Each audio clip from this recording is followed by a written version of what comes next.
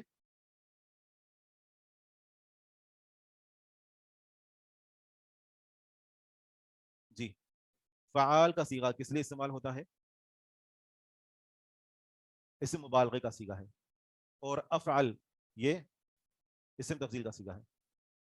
تو کذاب کا معنی ہوتا ہے بہت زیادہ جھوٹ بولنے والا۔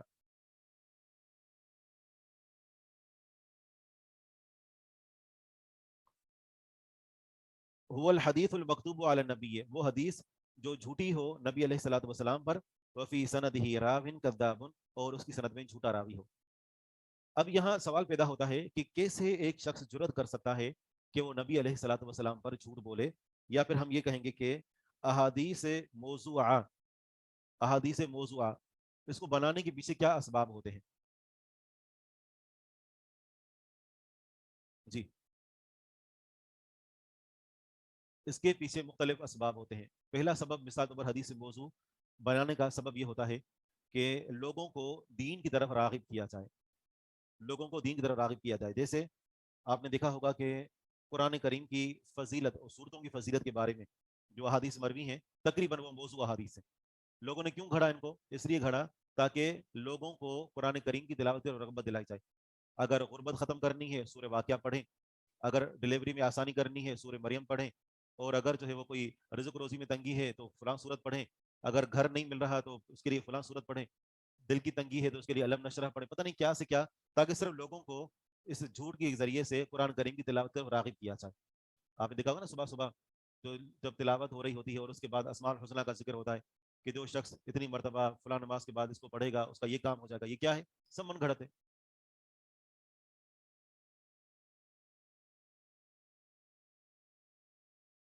صحیح، اگر اس کی نسبت رسول اللہ صلی اللہ علیہ وسلم کی طرف ہو تو پھر تو من گھڑت ہے۔ لیکن اگر ہم سر چلیں اس کو ہم چھوڑ بھی دیں، لیکن آیات جو قرآن کریم کی صورتوں کی فضیلت کے بارے میں جو احادیث وارد ہوئی ہیں تو وہ تقریباً موضوع احادیث ہے۔ تو ایک وہ سبب یہ ہوتا ہے کہ لوگوں کو دین کی طرف جو ہے وہ یعنی مائل کرنا اللہ تعالیٰ کا قرب حاصل کرنے کے لیے۔ تو کہتے ہیں کہ ہم نبی علیہ الصلوۃ والسلام پر جھوٹ نہیں بولتے، نبی علیہ الصلوۃ والسلام کے لیے جھوٹ بولتے ہیں، یعنی آپ کی طرف دعوت دینے کے لیے۔ دوسرا سبب یہ ہوتا ہے کہ اسلام کے اندر تعان کرنے کے لیے، ایسی جھوٹی احادیث بیان کرنا کہ جس سے اسلام کے اوپر تان لازم آتا ہو کہ یہ کیسا دین ہے کہ جس کے اندر عجیب و غریب باتیں پائی جاتی ہیں۔ جی ہاں، نیت غلط ہوتی ہے۔ مثال کے طور پر ایک شخص تھا، اس نے ایک حدیث گھڑی، اور حدیث یہ تھی، حدیث آپ پر جانتے ہیں کہ لا نبی بعدی، میرے بعد کوئی نبی نہیں ہے۔ اس نے حدیث گھڑ کر یہ کہا کہ آگے آپ علیہ الصلوۃ والسلام نے فرمایا الا ان یشاء اللہ، مگر یہ کہ اللہ چاہے، میرے بعد کوئی نبی نہیں ہے الا یہ کہ اللہ تعالیٰ چاہے۔ تو یہ کیا کیا اس نے؟ ظاہر بات ہے حدیث کے آگے آگے ایک جھوٹا لفظ لگا دیا تاکہ نبوت کے جھوٹے دعوے داروں کے سامنے دروازہ کھول سکے۔ تو یہ ایک وجہ ہوتی ہے۔ اور تیسری وجہ یہ ہوتی ہے کہ حکمرانوں کا قرب حاصل کرنے کے لیے، اگر حکمران رافضی ہے تو اس کے جو وہ رافضیت کی فضیلت میں، اور اگر کسی اور مذہب کا ماننے والا ہے تو اس حساب سے، یعنی سیاسی یا حکمرانوں کا قرب حاصل کرنے کے لیے احادیث گھڑی جاتی ہیں۔ ایک جس طریقے سے ایک شخص تھا اور وہ حکمرانوں کا قرب حاصل کرتا تھا جس کا نام تھا غیاث مہدی.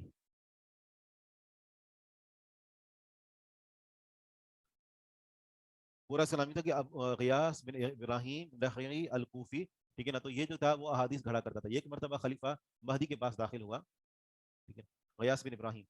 تو یہ داخل ہوا غیاث, یہ داخل ہوا خلیفہ مہدی کے پاس. تو خلیفہ مہدی کے پاس جب یہ داخل ہوا تو اس نے دیکھا کہ وہ کبوتروں کے ساتھ کھیل رہا ہے. یہ شاید میں نے آپ کو بتائی بھی تھی, بتائی تھی یہ شروع میں. اچھا, بہرحال تو یہ غیاث بن ابراہیم خلیفہ مہدی کے پاس داخل ہوا تو دیکھا کہ وہ کبوتروں کے ساتھ کھیل رہا ہے, کبوتر اڑا رہا ہے. تو اس نے جو نا وہ وہیں کھڑے کھڑے ایک حدیث جو صحیح حدیث تھی کہ نہیں ہے مقابلہ مگر اونٹوں کی دوڑ میں یا گھوڑ دوڑ میں یا پھر یہ ہے کہ تیر اندازی میں, یا پھر اس نے آگے لفظ استعمال کیا کہ او فی جناح یا پرندے اڑانے میں, کبوتر بازی, پرندے اڑانا. تو اب جب خلیفہ مہدی نے یہ حدیث سنی تو اسی وقت اس کو پتہ چل گیا کہ اس نے یہ حدیث اس نے پہلے سے سنی ہوئی تھی. اس نے کہا کہ اس نے مجھے خوش کرنے کے لیے یہ حدیث بتائی ہے تاکہ میں اس کو انعام دوں. اس نے کیا کیا, اس کو انعام تو نہیں دیا لیکن سارے کبوتروں کے بارے میں حکم دیا کہ ان کو ذبح کر دو. اب اس کے علاوہ اور کیا کر سکتا تھا, اس کو شرمندہ تو کرنے سے رہا, تو لہٰذا اس نے کبوتر ہی ذبح کروا دی کہ میری وجہ سے اس نے حدیث کے اندر جھوٹ بولا. تو بس وقت حکمرانوں کا قرب حاصل کرنے کے لیے. اور چوتھا سبب یہ ہوتا تھا کہ شہرت حاصل کرنا, مشہور ہونے کے لیے, کہ انوکھی اجنبی عجیب و غریب احادیث جو آج تک کسی نے سنی نہ ہو وہ بیان کریں تاکہ مشہور ہو جائیں کہ اس کے پاس وہ نئی نئی احادیث موجود ہیں. ٹھیک ہے, تو یہ حدیث موضوع ہم زیادہ تفصیل کے اندر چلے جاتے ہیں, انشاءاللہ آئندہ مختصر کریں گے تاکہ یہ کم از کم مکمل ہو پائے. ٹھیک ہے, سبحانک اللہم و بحمدک اشہد ان لا الہ الا انت استغفرک و اتوب الیک.